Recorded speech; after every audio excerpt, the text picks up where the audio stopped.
주식시장을 투자를 할 때 가장 중요한 것은 이 주가가 비싸냐 싸냐를 끊임없이 고민하는 그 과정. 그 과정이 차곡차곡 쌓여서 투자 체력이 생긴다라는 거죠. 그러니까 야구 선수가 마치 스트라이크 존을 초보는 아주 터무니없는 공에 배트가 나가잖아요. 무조건 오면 치죠. 네. 근데 프로는 그 애매한 공에 스트라이크를 이제 삼진 아웃 당하지. 어지간해서는 삼진 아웃 좋은 선수는 안 당합니다. 그 차이가 뭐냐면 스트라이크 존을 읽을 수 있는, 그러니까 이 종목이 고평가되어 있냐 저평가되어 있냐를 판단할 수 있는 능력이거든요. 네네. 근데 프로야구 선수가 아주 뛰어난 선수도 3할을 못 넘잖아요. 주식시장이랑 너무 똑같습니다.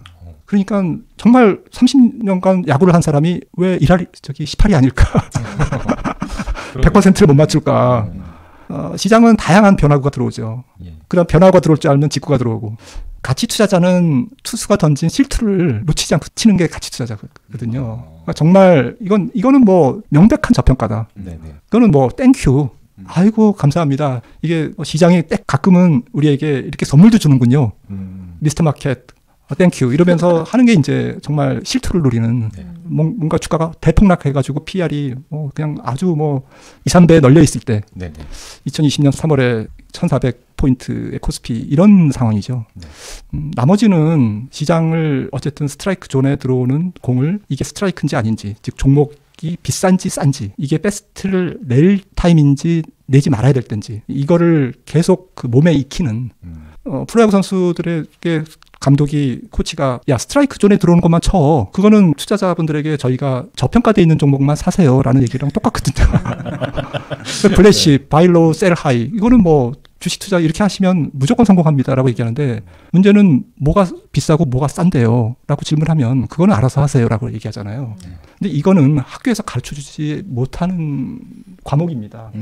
이거는 투자자분들이, 야구 선수가 끊임없이 스트라이크 존을 노려보면서 머리를 굴리고 순간 판단하는 그런 반사 동작을 보여주듯이 경기장에서 투자자분들도 똑같이 많은 훈련을 통해서 이 스트라이크 존을 판별하는, 그거를 이제 터득해야 된다는 거죠. 근데 그게 36년 전 저희 리서치 스승님께서 PER이라는 걸 가지고, 주가 수익 비율이죠. 주가를 주당 순이익으로 나눈 주가 수익 비율을 가지고 PER만 보라. 그리고 PER을 끊임없이 고민하라. 저평가되어 있는지 고평가되어 있는지 이 치열하게 그렇게 생각을 하면 조금씩 그 능력이 향상될 거다라고 말씀하셨던 기억이 저는 진리라고 생각합니다. 그때는 엑셀도 없었다고 적혀 있는 거 보고 깜짝 놀랐었거든요. 원시 시대죠. 그러니까 그런 회사의 수입과 이런 것들을 계산하면서 의미 있는 어떤 수의 변화를 있을 때 오히려 더 크게 느끼셨다고, 손으로 넣었을 거 아니에요. 네, 계산도 맞습니다. 하고 했을 때 그런 모습들 보면서 뭔가 오리진 자체가 좀 다르구나. 근데 저는 말씀하신 거 들으면서 일반인들이 얼마나 이 스트라이크 존을 노려보고 있는가, 판단하고 있는가, 그런 사람이 대체 몇 프로나 될까라는 생각이 좀 들었어요. 의외로 전문가들도 그 스트라이크 존을 잘 안 봅니다. 펀드 매니저들도 물론 뭐 일반인 분들보다는 많이 보시죠. 하지만 본다 안 본다라는 게 아니라 그냥 룩햇이 아니라 룩스루거든요. 그 통찰력을 가지고 봐야 되는 거거든요. 예를 들어서 제가 종목 추천을 하는 게 아니고 책에도 썼지만 KB 금융지주와 KB은행이죠. 카카오뱅크가 PBR, 허는 비교하기가 좀 그래서 PBR로 비교를 하면 주가를 이제 순자산으로 나눈 거죠. 지금 한쪽은 0.5배, 한쪽은 뭐 한 7배, 8배 이 정도 됩니다. 10배 이상 차이 나죠. 시가총액은 거의 비슷합니다. 25조, 4조. 그리고 KB은행은 지금 한 6조 정도 벌고 한 해. 카카오는 뭐 한 2, 3천억 법니다. 이거 잘못됐을까? 이게 잘못된 건가, 잘된 건 맞는 건가? 아니면 카카오라는 ICT 기반의 이러한 성장성이 높은 카카오뱅크가 훨씬 더 KB뱅크보다는 저평가돼 있는가? 지금 찬스인가?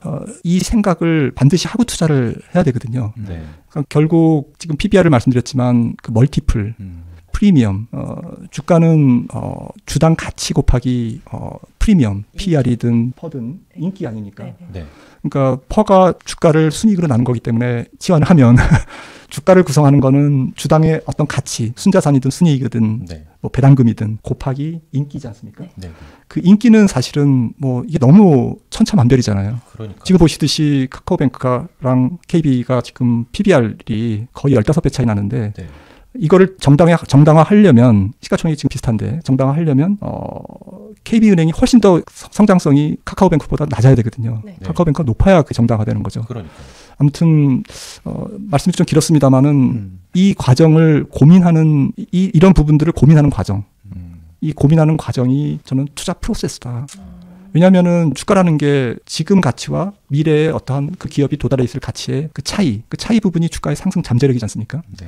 근데 저는 조금 제 딸이 사회 초년생인데 투자를 하면서 아무것도 안 보고 그냥 뭐가 좋겠다고 이렇게 산대요. 뭐 종목을. 그냥 제가 카카오뱅크 매일 써가지고요. 그런 식이죠.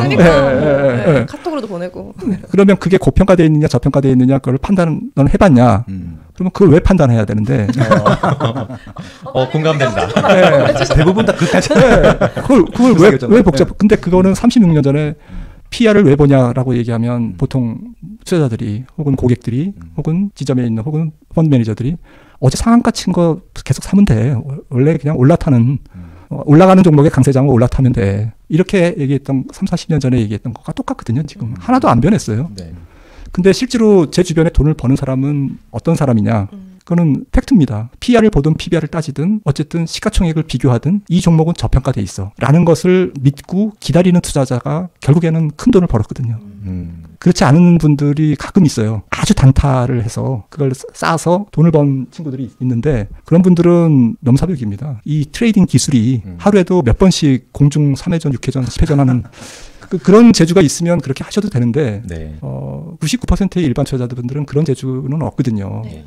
그런 탁월한 재주가 없으면 사실은 이 종목이 저평가돼 있느냐라는 질문에 대답이 그래 저평가돼 있어. 그러면 사야 되는 거죠. 근데 지금 투자 문화가 급해요. 왜냐면 빨리 돈을 벌어야 되기 때문에. 네네, 맞아요. 한가하게 뭐 저기 따지고 이럴 게 없어요. 지금 마음이 급합니다. 그래서 저는 꼭 책에서 이제 그런 말씀을 많이 드렸는데 네. 좀 너무 식상한 얘기라고 아마 핀잔 주실지 모르겠습니다. 아닙니다. 근데 진짜 투자를 할 때 그런 훈련들이 사실은 되게 필요한데 말씀하신 대로 급하잖아요. 네. 그리고 그냥 현실 생활에서 이게 막 뜬대 그러면 막 우리가 따라서 사듯이 주식도 오늘은 이거래 그러면 가서 사고 따라서 하고 저도 그렇게 실제로 투자를 한 경험들이 너무 많고 그러다 보니까 근데 그게 잘 안 되는 이유는 너무 힘들고 어려워서 그런 것 같아요. 투자라는 그 과정의 그 프로세스를 따라가기에 말씀하신 대로 스트라이크 존을 계속 쳐다보는 훈련을 하는 과정이 너무 어렵다. 네.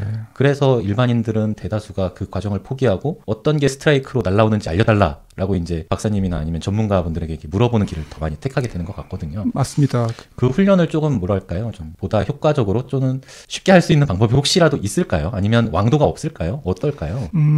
일단은 그 많은 훌륭한 애널리스트들이 지금은 자료를 다 공유하지 않습니까? 네. 그렇죠. 그래서 정보가 다 유통되기 때문에 증권사 홈페이지에 들어가도 있고 뭐 여러 가지 매체에서도 애널리스트들이 저평가돼 있다, 뭐 바이 추천하고 네. 그런 것들을 좀 참고할 필요는 있죠. 근데 그것만 참고해서는 좀 어렵습니다. 투자가. 네. 궁극적으로는. 그러니까 특히나 좀 젊으신 분들은 앞으로 투자를 한 1, 2년 하고 말 게 아니잖아요. 네. 그렇죠. 뭐 평생 해야 되실 텐데 저는 평생 할 것을 권유하거든요. 그리고 주식만큼 그렇게 기대 수익이 높은 자산이 위험 대비 네. 그런 자산이 세상에 없습니다. 제가 살펴본 바로는 네. 정말 전 우주에서 가장 매력적인 자산이거든요. 네. 이거를 두고 나는 주식을 이거는 조금 생각을 해보셔야 돼요. 그러니까 드리고 싶은 말씀은 아무튼 제대로 뭐 남의 의견을 참고하는 것은 좋은데 그거를 이제 소화시키는 과정이 반드시 필요하시고 그거는 이제 평생 계속해 나가셔야 될 그런 과제라고 생각을 하는데요. 뭐 여러 가지가 있습니다. 항상 성장성이 높은 주식들은 당연히 PR이 높죠. 근데 김한진이가 자꾸 이제 방송에 나와가지고 시장이 좀 안 좋다고 뭐 아니면 박스권이라고 뭐 올라가도 한계가 있다라고 이제 그래 나도 그렇게 생각해. 그러면 너무 PR이 높은 주식 사시면 안 되죠. 네. 네. 너무 PR이 높은 주식은 약간 뭐 주식시장이 약간 뭐 이렇게 왔다 갔다 하고 이렇게 대세 상승이 그냥 아주 시원스럽게 매해 뭐 한 20-30%씩 오르는 코스피가 이런 장이 아니라면 너무 이제 PR이 높은 주식은 좀 피하시라든지 네. 아니면 뭐 그렇게 이제 지금 주식시장이 아주 주식시장이 내가 생각해도 그렇게 아주 그냥 바로 치고 올라갈 것 같진 않아.